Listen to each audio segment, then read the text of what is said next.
In such a remark, the phrasing is worth more than the perception, and I think the same might be said for the realism of most cowboys.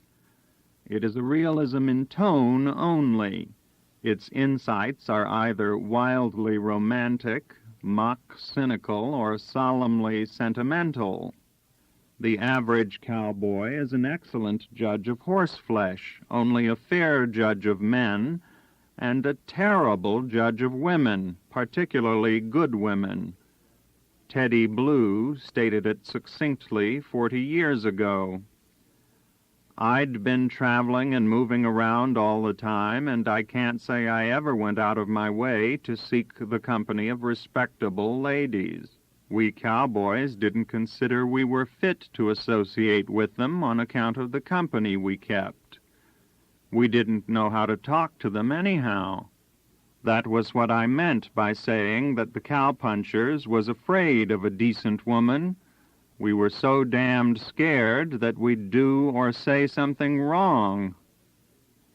That was written of the 19th century cowboy, but it would hold good for most of their descendants right down to now. Most of them marry and love their wives sincerely, but since their sociology idealizes women and their mythology excludes her, the impasse which results is often little short of tragic. Now, as then, the cowboy escapes to the horse, the range, the work, and the company of comrades, most of whom are in the same unacknowledged fix. Once more, I might repeat what cannot be stressed too often, that the master symbol for handling the cowboy is the symbol of the horseman. See in this regard the well-known song, My Love is a Rider, a song said to have been composed by Belle Starr. He made me some presents, among them a ring. The return that I made him was a far better thing.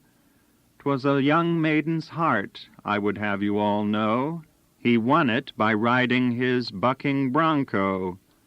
Now listen, young maidens, where'er you reside, don't list to the cowboy who swings the raw hide. He'll court you and pet you and leave you and go up the trail in the spring on his bucking bronco. The gunman had his place in the mythology of the West, but the cowboy did not realize himself with a gun. Neither did he realize himself with a penis, nor with a bankroll. Movies fault the myth when they dramatize gunfighting rather than horsemanship as the dominant skill.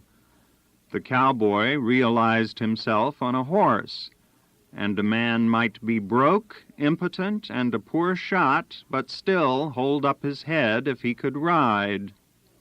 Holding up the head had its importance too, for with horsemanship went pride, and with that stoicism. The cowboy, like Mithridates, survived by preparing for ill and not for good. After all, it sometimes only took a prairie dog hole to bring a man down.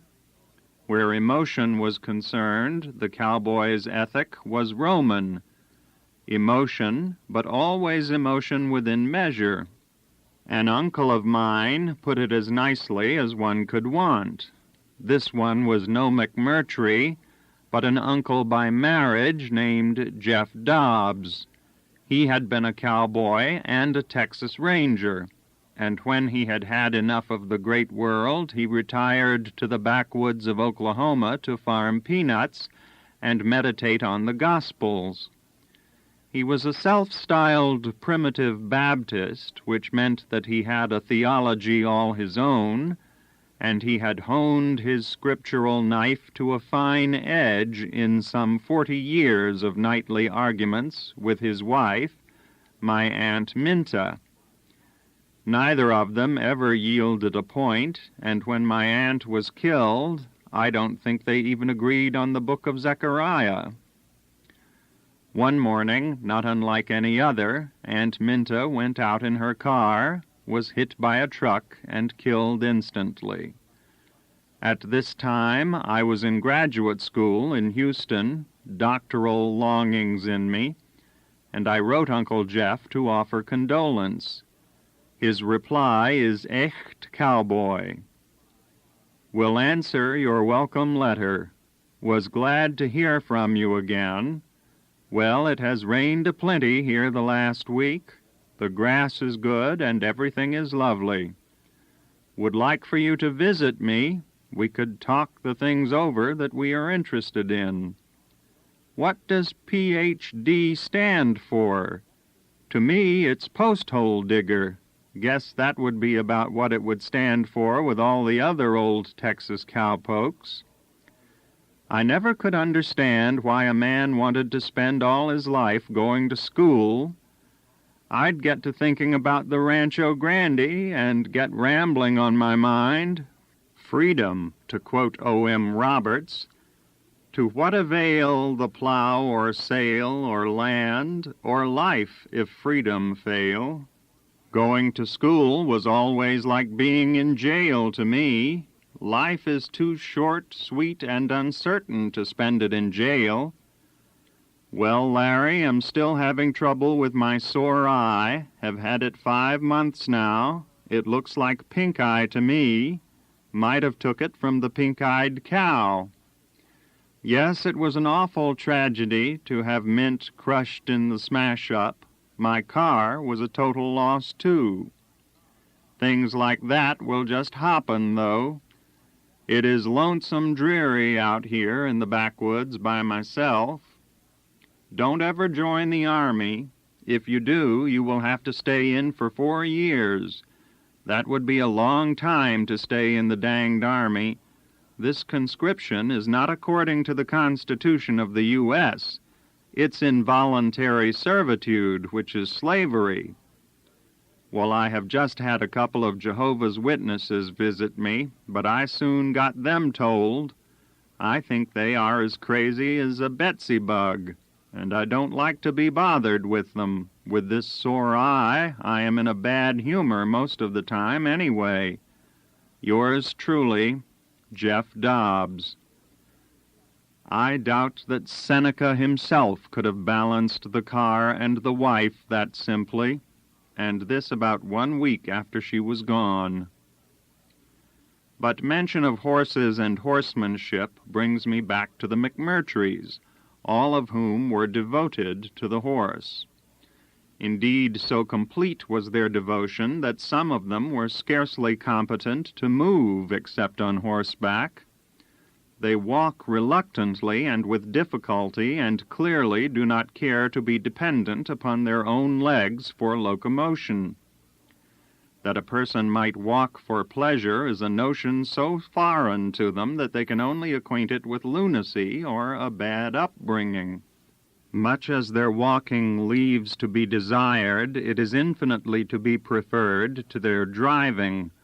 A few of them developed a driver's psychology and a driver's skills, but most of them remained unrepentant horsemen to the end.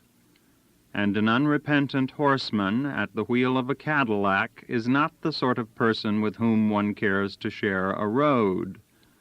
That their names are not writ large in the annals of the Highway Patrol is only due to the fact that they lived amid the lightly habited wastes of West Texas, and were thus allowed a wider margin of error than most mortals get. As horsemen, their talents varied, but only 1 or 2 were without flair.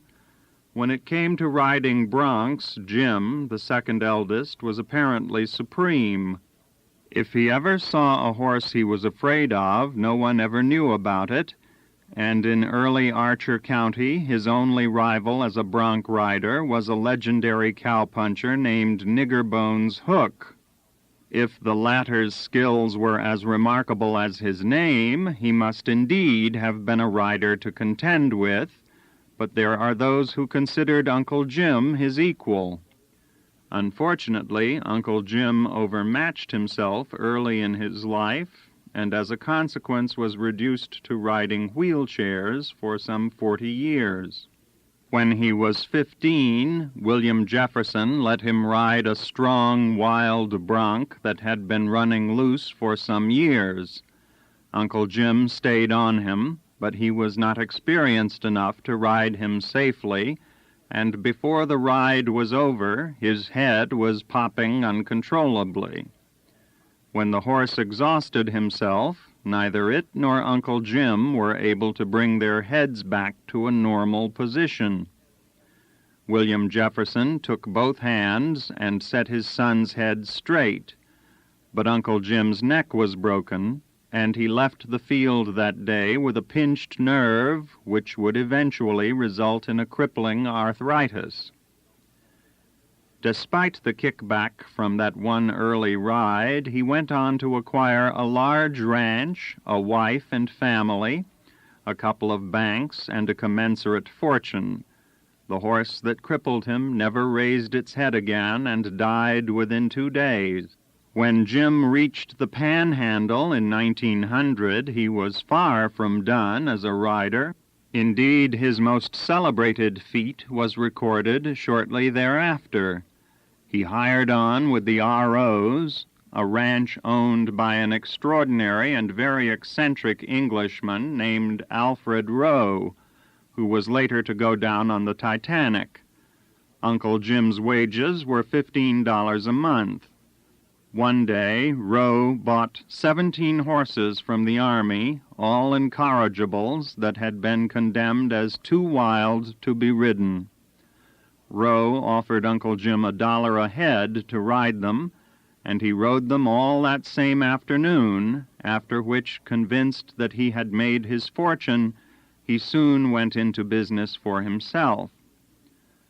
Roy McMurtry was apparently the only one of the 9 boys to rival Jim's skill with a bucking horse, but few of the others were loath to try their hand or their seat with a bronc. It is quite clear that riding was the physical skill most crucially connected with the entrance into manhood. In the spring of 1910, Johnny McMurtry, then still in his teens, borrowed a horse and made his way to the Panhandle, looking for a job as a cowboy.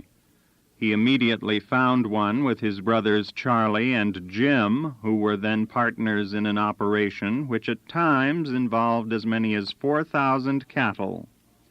One would have thought that with that many cattle to hassle, a young and extraordinarily willing brother would have been an entirely welcome addition to the staff, but McMurtrys, like most cattlemen, take willingness for granted and judge solely on performance.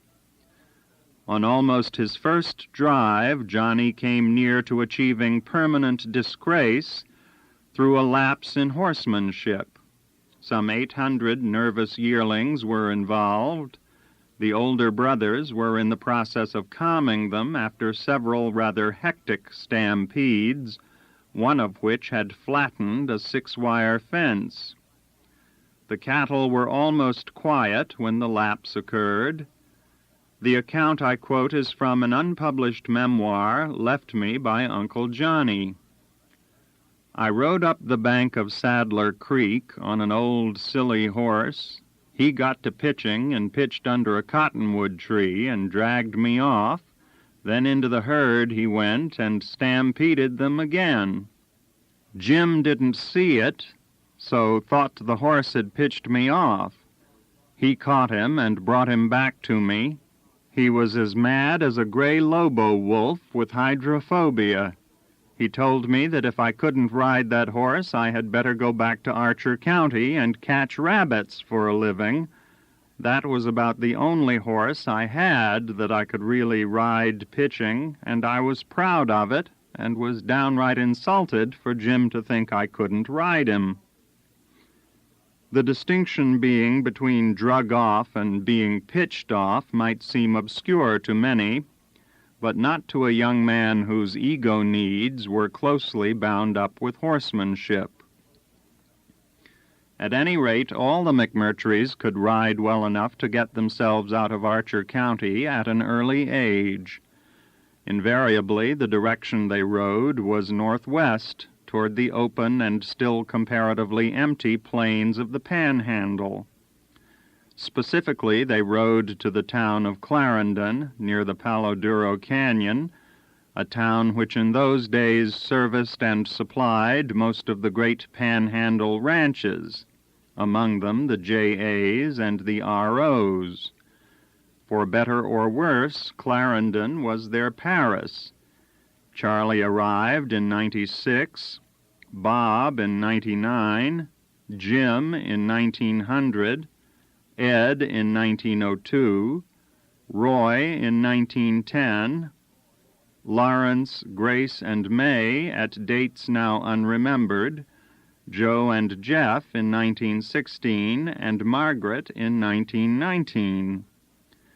Even the old folks went to Clarendon for a time, 1919 to 1925, but doubtless found it impossible to live peacefully with so many of their children about, and soon retreated to the balmier latitudes of Archer County, my father with them. That bare and windy little town on the plains should have been so much to my family I find a bit sad, but not inexplicable. Youth is youth, and a heyday, wherever one spends it. And it would appear that at the turn of the century Clarendon was to cowboys what Paris was soon to be for writers. It was the center of the action. If one merely wanted to cowboy, there were the great ranches, and if one was more ambitious, the plains was the one place where land in quantity could still be had cheap. In time, the McMurtrys got, and no doubt earned, their share of that land. Most of them started as $20-a-month cowboys and quit when they were far enough ahead to buy some land of their own. 7 of the boys and 2 of the girls lived out their lives within 100 miles of Clarendon, and in time the 9 boys between them owned almost 150,000 acres of Texas land, and grazed on it many thousand head of cattle. I do not intend here to attempt to describe the McMurtrys one by one. In truth, I didn't know them all that well, not as individuals, and individual character sketches would be neither very interesting nor very authoritative. Most of them were old men when I was very young, and I almost never saw them singly, or for any length of time. When I saw them as a family, grouped with their wives and multitudinous progeny at the family reunions, which were held more or less annually from the late 40s until the middle 60s. Most of the reunions were held in Clarendon, or, to be more accurate, were held at the Clarendon Country Club, which fact alone is indicative enough of the direction the family had moved. The Country Club sits some 15 miles to the northwest of Clarendon, on a ridge not far from the Salt Fork of the Red. 15 miles is a short trot in that country, and the wives of the local elite would think nothing of driving that far for some minor social function, though as I remember the clubhouse, about the only social functions to which it could be adapted were dancing and drinking. Once long ago, some cousins and I discovered a couple of rusty slot machines in a broom closet, indicating that that particular form of gambling had, in those regions at least, passed out of vogue. There was a swimming pool, the one essential of all country clubs, a grove of trees for shade, a windmill for water, and a pond, I suppose, for decor.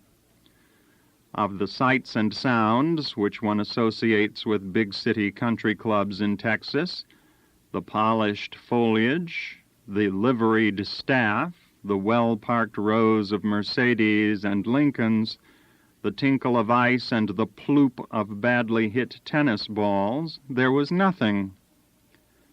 Thus, when I saw the McMurtrys, I saw them on the ground that had always held them, the great ring of the plains, with the deep sky and the brown ridges and the restless grass being shaken by the wind as it passed on its long journey from the Rockies south. Teddy Blue, mayhap, and Old Man Goodnight surely had left their horse tracks on that ridge. There one might have witnessed the coming and going of the god. One by one the old men arrived in heavy cars with predominantly heavy wives, followed now and then by cautious offspring in Chevrolets. The day was given over to feasting and anecdotage in almost equal division. The barbecuing was entrusted to a Negro and a county agent, and generally consisted of about 100 chickens for the women and youngsters, and a side of beef for the men who, being cattlemen, scorned all other meat if beef were available. Vegetables were irrelevant, but there was usually a wash-pot full of beans, and of course 20 or 30 cakes brought by the 20 or 30 wives. Later, should the season be opportune, a pickup full of watermelons might arrive, easily sufficient to bloat such children as were not already bloated on soda pop. Gourmandry was encouraged, indeed almost demanded, and I recall one occasion when the son of someone's hired hand put all the young McMurtrys to shame by consuming 26 Dr. Peppers in the course of a single day. In the forenoon, the family normally split itself into 3 groups, the division following the traditional dividing line of Western gatherings: men, women, and children, or each to his own kind. After lunch, everyone was too stuffed to move, and mingled freely, if somewhat heavily. My 100 or so cousins and I found generally that we could do without one another with no ill effects, and in the afternoons I picked my way gingerly among the bulging uncles and aunts, eavesdropping on such conversations as interested me. With most of my uncles I had no rapport at all. To their practiced eye, it must have been evident from the first that I was not going to turn out to be a cattleman. For one thing, I wasn't particularly mean, and in the West the mischief quotient is still a popular standard for measuring the appearance of approvable masculine qualities in a youngster. Any boy worth his salt was expected to be a nuisance, if not to the adults, at least to the weaker members of his own age group. I was a weaker member myself. Indeed, though I don't remember it, I believe at some early and very primitive reunion I was cast into a hog wallow or pelted with ordure or something. Though the atrocity may be apocryphal, it would not have been out of keeping with the spirit of such occasions. Mean kids meant strength in time of need, and how could the elders be sure that a bookish and suspiciously observant youngster like myself might not in time disgrace the line?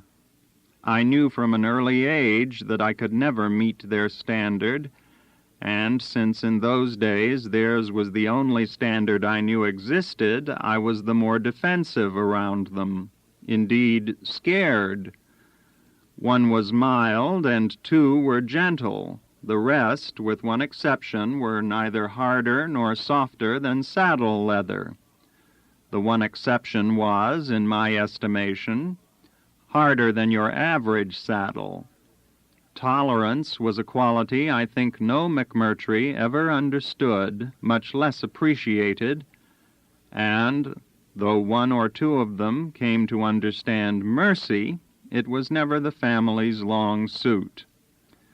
Strength was quite obviously the family's long suit, strength of body, strength of will, and over it all, strength of character.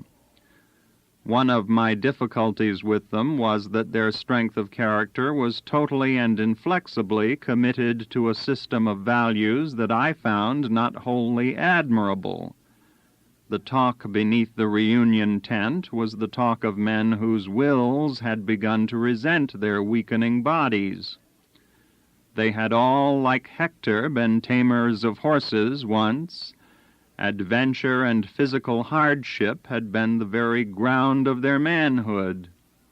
The talk was often of the hardships of their youth, hardships that time with its strange craft had turned into golden memories. As I listened and grew older, I became each year more sharply aware of the irony of the setting, that those men who in their youth had ridden these same plains and faced their winds and dangers should in their age buy so puny a symbol as the Clarendon Country Club, the exultantly unbourgeois and undomestic ideal of the cowboy expiring in the shade of that most bourgeois and most domestic institution. To give them credit, though, I doubt that any of them were happy about it. Of all the hardship stories I heard, the one which remains most resonant in my mind is the story of the molasses barrel. It was, for all witnesses, a traumatic event. Late one fall, not long after the turn of the century, William Jefferson had gone to the small town of Archer City to purchase the winter's provisions. Archer City was 18 miles from the ranch, a tedious trip by wagon. He returned late in the afternoon, and among the supplies he brought back was an 80-pound barrel of good sorghum molasses, in those days the nearest thing to sugar that could be procured. Such sweetening as the family would have for the whole winter was in the barrel, and all gathered around to watch it being unloaded. 2 of the boys rolled the barrel to the back of the wagon, and 2 more reached to lift it down, but in the exchange of responsibilities, someone failed to secure a hold, and the barrel fell to the ground and burst. 80 pounds of sweetness quivered, spread out, and began to seep unrecoverably into the earth. Grace, the oldest girl, unable to accept the loss, held her breath and made 3 desperate circles of the house before anyone could recover himself sufficiently to catch her and pound her on the back. Indeed, the story was usually told as a story on Grace, for most of them had suppressed the calamity so effectively that they could not remember how anyone else had responded. They could speak with less emotion of death and dismemberment than of that moment when they stood and watched the winter's sweetness soak into the chicken yard. It now appears that the uncle who first told me this sad story had added a few flowers of his own. What really happened, it seems, is that the barrel of molasses had a wooden spigot, and was unloaded safely and laid across 2 support beams, so that when the spigot was opened, the molasses would drain into the molasses pitcher. Unfortunately, a sow came along one day, walked under the barrel, and rooted the spigot out. The molasses drained from the barrel and ran down a footpath all the way to the lots. The catastrophe was thus discovered, and the children lined up beside the path to weep. As with many family stories, I think I prefer the fiction to the truth. Uncle Johnny, the 7th boy, was born in 1891. He was my favorite uncle, and in many ways the family's darling, and I should like to write of him in some detail. Of them all, he fought the suburb most successfully and hewed closest to the 19th century ideal of the cowboy. He was the last to be domesticated, if indeed he ever was domesticated, and at one point he almost abandoned the struggle to be a rancher in order to remain a free cowboy. Indeed, according to the memoir he left me, the desire to be a cowboy was his first conscious desire. Dad had built 2 log barns, and we boys would climb on top of those barns and watch the herds go by. Never since then have I wanted to be anything except a cowboy. By the time he was 12, he could chop cotton well enough to consider himself financially independent, and after only a month or 2 of labor was able to buy a second-hand saddle. By that time he had completed such textbooks as the little schoolhouse on Idiot Ridge possessed, and he was not again impeded by education until 1909, when Louisa Francis persuaded him to enroll in a business college in McKinney. The school was teeming with chiggers, but Uncle Johnny applied himself grimly, and in only 4 months acquired a diploma stating that he was a Bachelor of Accounts. The school was teeming with chiggers, but Uncle Johnny applied himself grimly, and in only 4 months acquired a diploma stating that he was a Bachelor of Accounts. He was the only McMurtry to achieve such eminence, and was also, ironically, the only McMurtry ever to go formally broke. As soon as his course was finished, he had to begin to think about paying for it. He went home, borrowed a horse, and headed for the Panhandle, equipped with his original second-hand saddle and $7 in cash. He meant to hire on with the J.A.'s, but stopped by first to visit Charlie and Jim at their ranch on the Salt Fork of the Red. They were shrewd men and doubtless knew a good thing when they saw it riding up. They hired him immediately at $20 a month and keep, which meant apparently that he was allowed to eat whatever small vermin he could catch. Not that Uncle Johnny cared. At this time his eagerness for the cowboy life was little short of mystical. He was willing to forego eating if necessary, and fortunately had never much liked to sleep either. Fortunately, since to his brothers 3 a.m. was traditionally the end of the night. He worked for Charlie and Jim 3 years, much of that time in a bachelor camp on the Baldies, as the High Plains were then called. His possessions consisted of a saddle, shirt, pants, and chaps, 2 quilts, a 6-shooter, and a horse called Sugar in the Gourd. In coolish weather, his brothers generously provided him with a teepee, a small stove, and a bucket of sourdough. He spent his wages on cattle, there being nothing else in his vicinity to spend them on, and when his brothers phased him out in 1913, he had paid off the business college and was $1,500 to the good.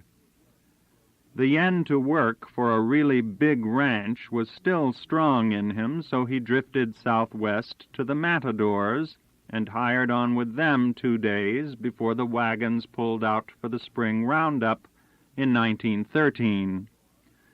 The Matador, like the R.O.'s, was English-owned.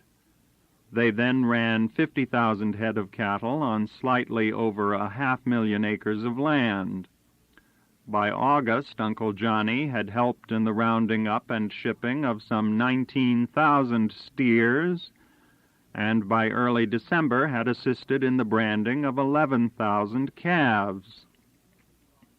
From the minute he saw the Matador wagons, he seemed to realize that he had found his blood's country, and he often said that if he could choose 3 years to live over, they would be the years he had spent with the Matadors. Much of the memoir is devoted to those years and to the men he worked with.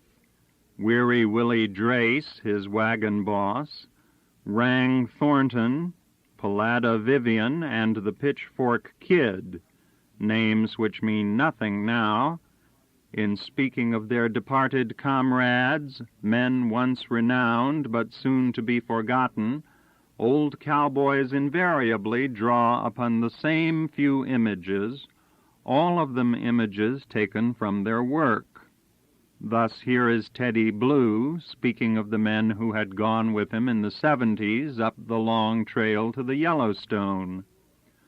Only a few of us are left now, and they are scattered from Texas to Canada.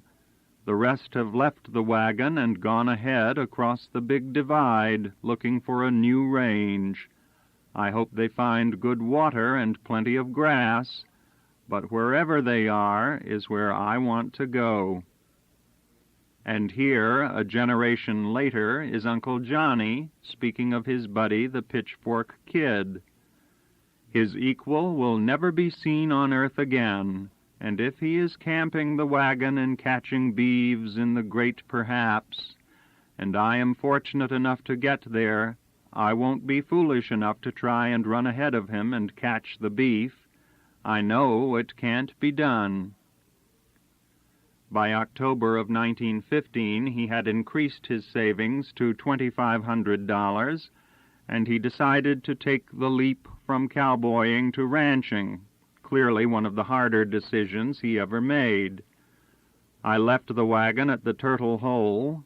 I have never before or since hated to do anything as bad as I hated to leave that wagon, and to this day, when I go down through there, I am filled with nostalgia, just looking at the old Red Hill in Croton, the breaks on the Tongue River, and the roaring springs. If I had known that leaving was going to be that hard, I would have stayed and worn myself out right there. Where he went was a ranch in the sandy country south of Muleshoe, near the New Mexico line, and he stayed there the rest of his life. He struggled for more than 10 years to keep the first ranch he bought, lost it, and went stone broke in 1930, struggled back and died owning several thousand acres, several hundred cows, and a Cadillac. I saw Uncle Johnny's ranch for the first time when I was in my early teens and went there for a reunion. 3 times in all he managed to capture the reunion for Muleshoe, and for the children of the family those were high occasions, quite different in quality from anything Clarendon offered. To begin with, Uncle Johnny lived far out in the country, and such country. I thought the first time I saw it that only a man who considered himself forsaken of God would live in such country, and nothing I have found out since has caused me to alter that view. The more I saw of it, the more I knew that he had been well punished for casting over the Edenic simplicity of the matador wagons. Then, too, the house in which he lived, or at least in which he might have lived, was a bit out of the ordinary. It was a towering 3-story edifice reminiscent of the house in Giant. Every grain of paint had long since been abraded away by the blowing sand.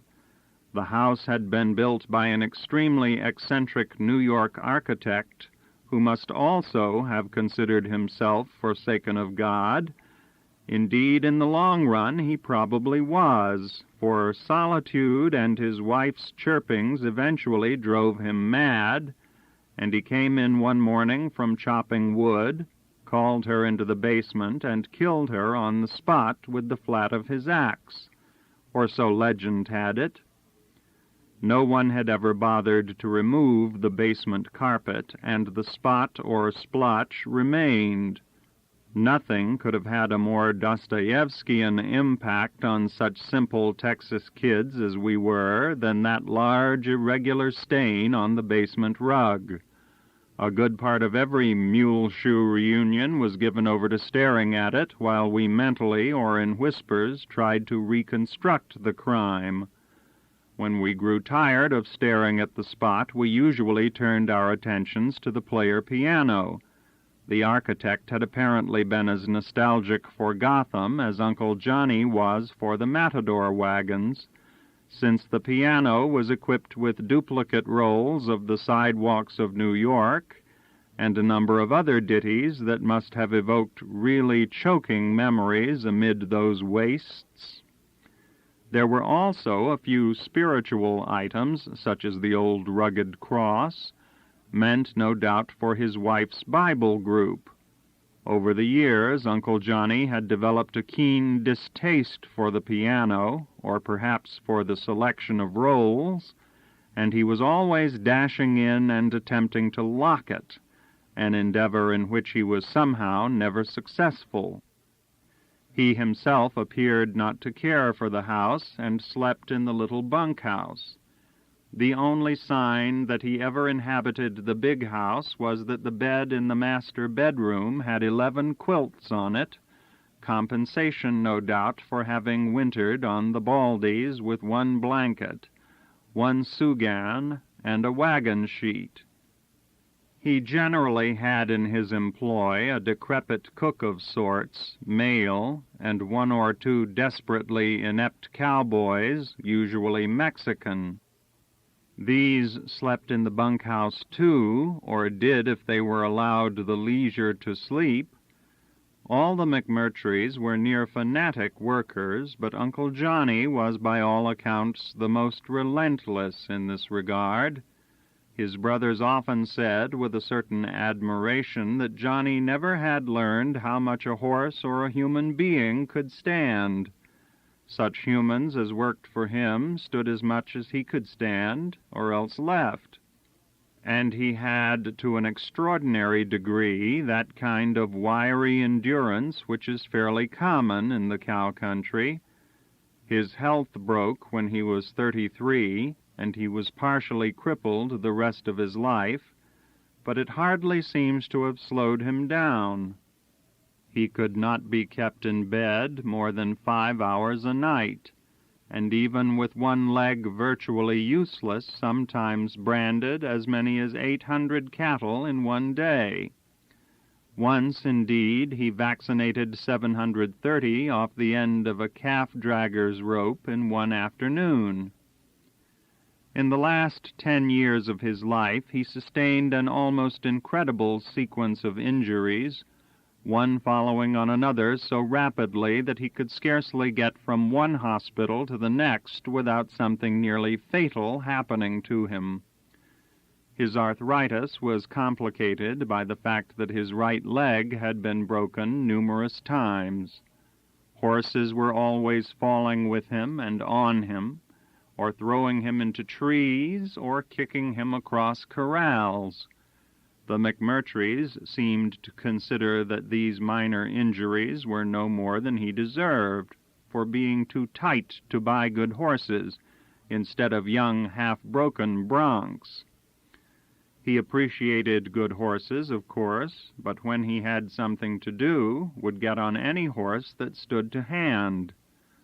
1 leg was broken almost a dozen times in such manner, and near the end he was so stiff that he had his cowboys wire him on his horses with baling wire, a lunatic thing to do, considering the roughness of the country and the temperament of most of the horses he rode. In the late 50s he got cancer of the throat and had his entire larynx removed. For a while he spoke with an electric voice box, a device which rendered his dry, wry wit even drier and wryer. He soon grew dissatisfied with that, however, and learned to speak with an esophageal voice. It left him clear but barely audible, and greatly reduced his effectiveness as a raconteur. No sooner was he home from the hospital after his throat operation than he got out to shut a gate and let his own pickup run over him, crushing 1 hip and leg horribly.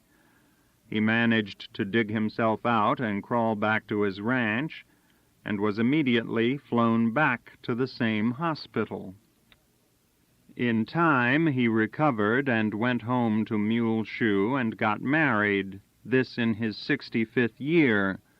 The day after his wedding, so I am told, he and Aunt Ida, his bride, spent some 11 hours horseback sorting out a herd of cattle he had bought in Louisiana. 2 years later, while on their way to Lubbock, a car ran into them on the highway and broke them both up like eggshells. Aunt Ida got a broken back and knee, Uncle Johnny 2 broken knees and a bad re-breakage of his crippled leg. In time they both recovered, but Uncle Johnny was scarcely home before he allowed a whole feed-house full of 100-pound sacks of cattle feed to fall on top of him, breaking his leg yet again. In the days of the mule shoe reunions, most of these disasters were still in the future, and he was very much his vigorous self. He owned a Cadillac at this time, but did almost all of his driving in an Army surplus Jeep of ancient vintage, so ancient, in fact, that it lacked both roof and seats. The small matter of the seat Uncle Johnny took care of by turning a syrup bucket upside down in the floorboards and balancing a piece of 2x4 across it.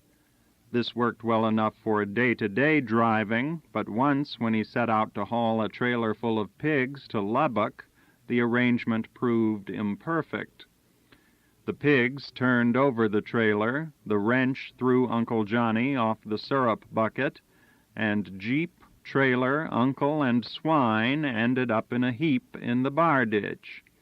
He was not much hurt in the accident, but he was very out of temper before he managed afoot and with only 1 usable leg to get the 7 wild pigs rounded up again. Few of the McMurtrys were devoid of temper, and he was not one of those who lacked it. Yet I think no child ever sensed his temper. Children found him extraordinarily winning, the perfect uncle and instant confidant. He brought a quality to uncleship that only certain childless men can bring, adult and yet not domestic. I had always supposed him a truly gentle man, and was very shocked one night to hear him say that the way to handle Mexicans was to kick loose a few of their ribs ever now and then. I had only to reflect on that a while to realize that I had never known a cowboy who was also a truly gentle man. The cowboy's working life is spent in one sort of violent activity or another. An ability to absorb violence and hardship is part of the proving of any cowboy, and it is only to be expected that the violence will extend itself occasionally from animals to humans, and particularly to those humans that class would have one regard as animals. One of the more dramatic manifestations of Uncle Johnny's temper occurred just prior to the last of the mule shoe reunions. For nostalgia's sake, he grazed a few animals of even greater vintage than his Jeep, among them a large male elk and an aging buffalo bull. The 2 animals were never on very good terms, and indeed the old buffalo was regarded as a great nuisance by everyone attached to the ranch. A few days before the reunion, someone, Uncle Johnny most likely, made the mistake of leaving the elk and the buffalo alone in the same pen for an hour. The 2 soon joined in battle, and the battle raged freely for quite some time, neither combatant able to gain a clear advantage. When Uncle Johnny happened on the scene, half of his corrals had been flattened, and much of the rest knocked hopelessly awry. Enraged, he at once found in favor of the elk and shot the buffalo dead on the spot.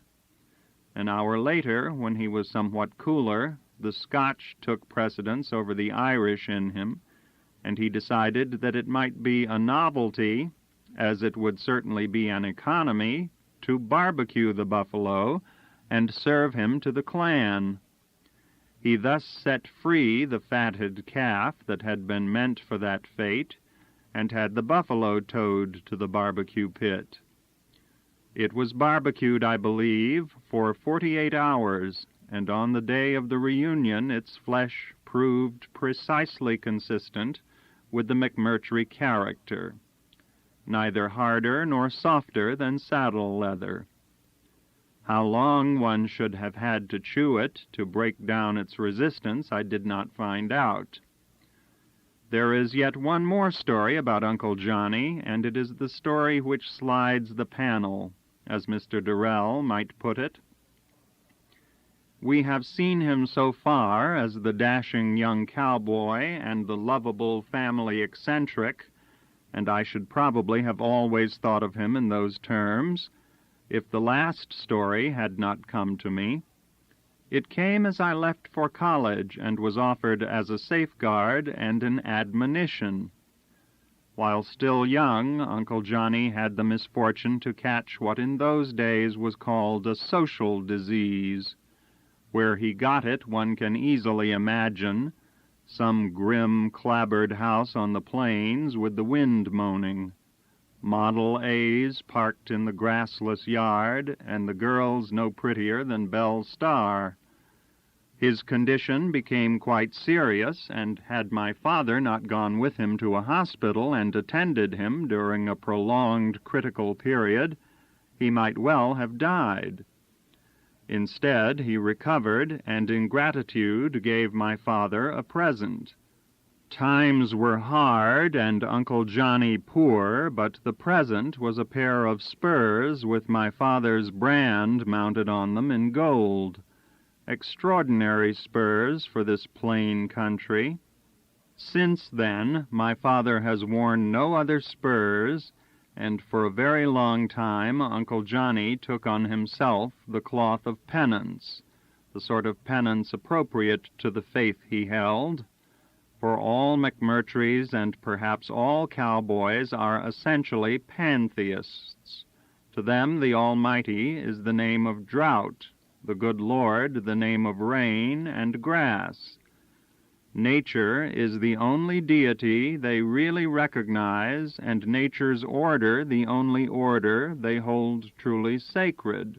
The most mysterious and most respected part of nature's order was the good woman. Even the most innocent cowboy was scarcely good enough for a good woman, and the cowboy who was manifestly not innocent might never be good enough, however much he might crave one. Instead, he might choose just such a setting as Uncle Johnny chose, a country forsaken of God and women, the rough bunkhouse, the raw horses and the unused mansion, the sandstorms and the blue northers, accoutrements enough for any penance. At 65, he married a woman he had known for a very long time. When he began to court her, he discovered, to quote the memoir, that she was a much better woman than I was entitled to.